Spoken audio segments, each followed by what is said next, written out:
My name is Alicia Lott, and this channel is for those of you who want to have a journaling routine that is messy, minimalist, and low budget, and for those of you who want to use journaling for mental health and growth and feelings and stuff.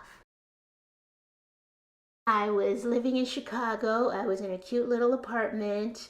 The year prior, I had just ended a 4-year run as a flight attendant with Virgin America, which no longer exists. And you know how you have that friend in high school or maybe in college who maybe they were an athlete or they were on in the drama club, and that was kind of the peak of their life. Well, I think I was kind of that mindset about being a flight attendant, and it's still taking me a long time to get over that. So this year, I'm throwing away a lot of things out of my apartment and just trying to move on from that time in my life finally. And I was working at home as an English tutor, which I actually really enjoyed, but at the same time, it's very easy to, anytime you're working from home, it's very easy to just kind of stay at home. You're in your jammy jams all day. I had no direction in my life. I knew that I didn't want to be an English tutor forever. I didn't really know what else I wanted to do instead. My days were just all over the place. I just had this very flexible schedule and I just did whatever, and I didn't really have a lot of structure to my life. I'm a very kind of creative, scattered person. I am not an organized person at all. I just had papers everywhere. If I had a thought or if I had an idea or if I had a list I wanted to make, I would just grab the first notebook or the first piece of paper that I saw, and I may never see that again. I'd write it down, and then once I close that notebook or put that piece of paper away, it's just gone forever. I got a notebook and I said, you know what, I'm going to try this dotted journal. And I liked it because unlike traditional planners, I could make it whatever I wanted it to be. So my first bullet journal was just everything. I had Spanish vocabulary lists. I had grocery lists.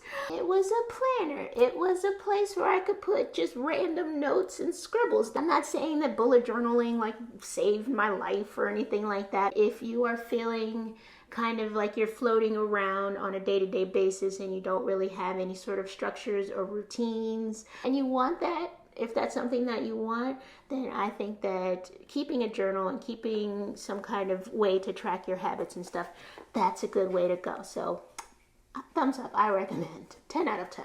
So okay, I've convinced you.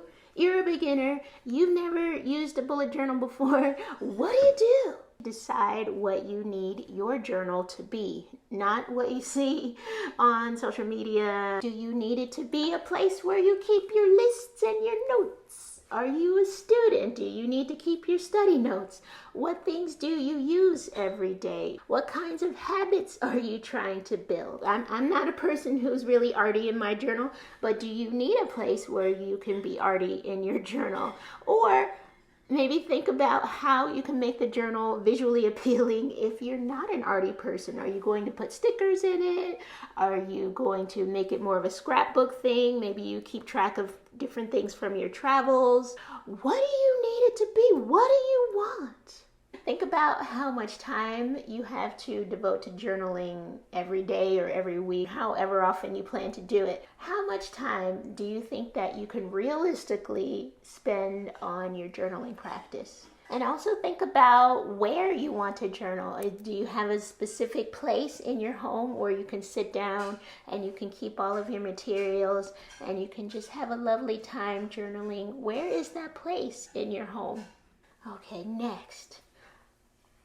I want you to gather your materials, but don't go crazy, okay? I know it's very tempting to get into a store and you see all these cute craft supplies and you see all this paint and you see all these markers, and it's very tempting to just go nuts and you're just like, yes, I'm going to use all this stuff in my new journal and it's going to be great. Don't do that, okay? Just start with a pen and a notebook and things that you either already use or things that you are 100% certain that you're going to use. I don't want you to end up in a situation where you have a whole box of stuff and you're not using it. Next, decide how you want to feel when you open the journal. Are you a person you want to keep it more calm and more zen, more relaxed?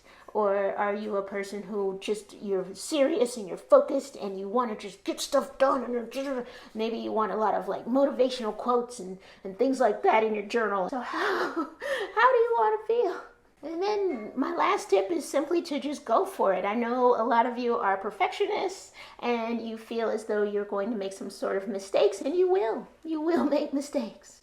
And you will mess things up, and that's okay. This is your home, this is your space to just have fun and play around and be silly and just try different things. I'm happy to see your growth, I'm happy to see your progress, but you know what? You don't want to hear about all that.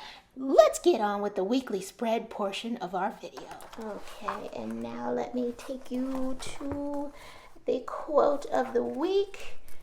It is better to travel well than to arrive, and that is by Buddha. Journaler. It took me a long time to get my weekly spread to where I liked it and where it is really, really working for me. After a year of doing YouTube, I cannot have other things going on Friday and expect to get a video out and have some kind of a life on the weekend, or on my weekend, which is Friday, Saturday. So I just said video and nothing else. And then I did try to I wrote that, and then I tried to put something else underneath. Oh, well, let me brainstorm a gift for my friend. No, and then I cross it out. Nothing means nothing.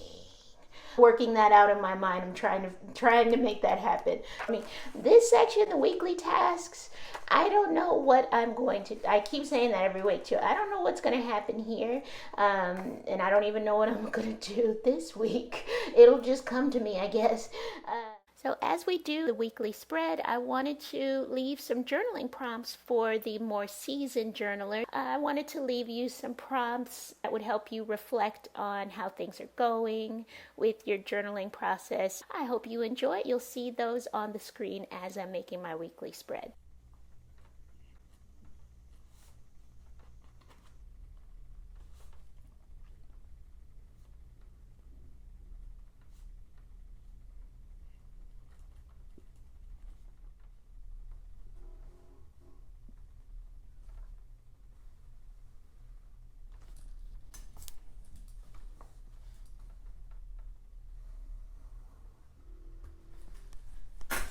Do you hear that? That's my chair. My chair is very squeaky, so if you ever hear that creaky noise, that is what's going on. My butt getting used to, or I guess the chair getting used to my butt.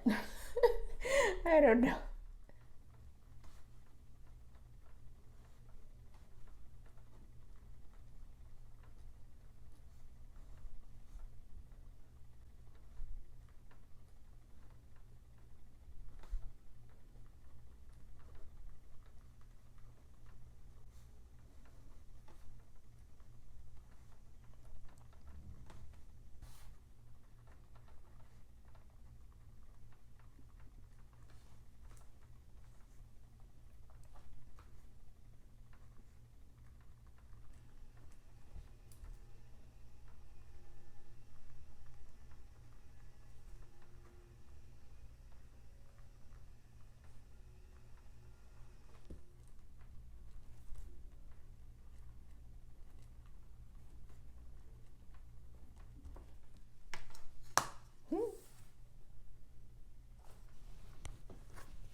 Yes, look at that.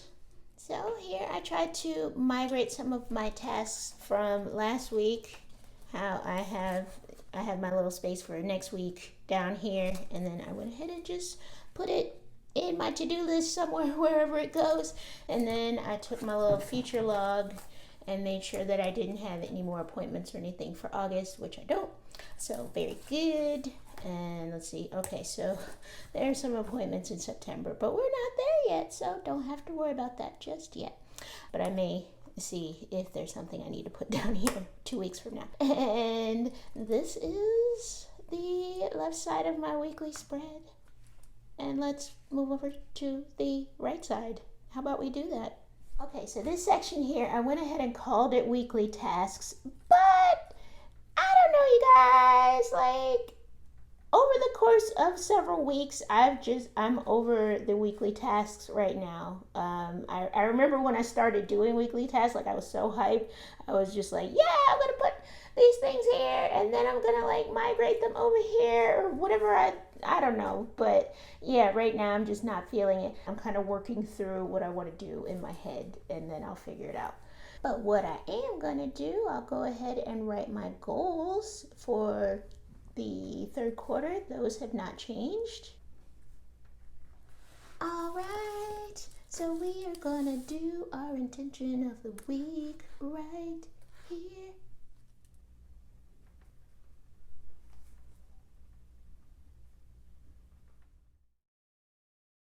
I intend to keep tweaking my journal, my goals and tasks, and my dreams until I find the right path for me. Though I don't want to veer too far to the left or right, like any good airline pilot or flight attendant, I have to course correct when the need arises. All in all, I will stay flexible and open to change. And for this, I've decided I'm just gonna put a little postie right there so it's not blank. And that is the theme of this entire video. You will figure this out. We're gonna figure this all out together. All right, so I thank you very much. Move this crap out of the way. All right, yeah, be professional, Alicia. God. Okay, you will figure this out, and I thank you very much for joining me. So definitely leave me a comment down below if you have something to say, if you would like to tell me what you are figuring out right now, or how your bullet journaling journey is going, or anything that's on your mind. I'd love to hear it. And also, leave me a like if you like this video, if it was helpful to you. So happy that you joined me this week. I hope to see you again next week. And I want to give you upside down wave goodbye. Have a good week.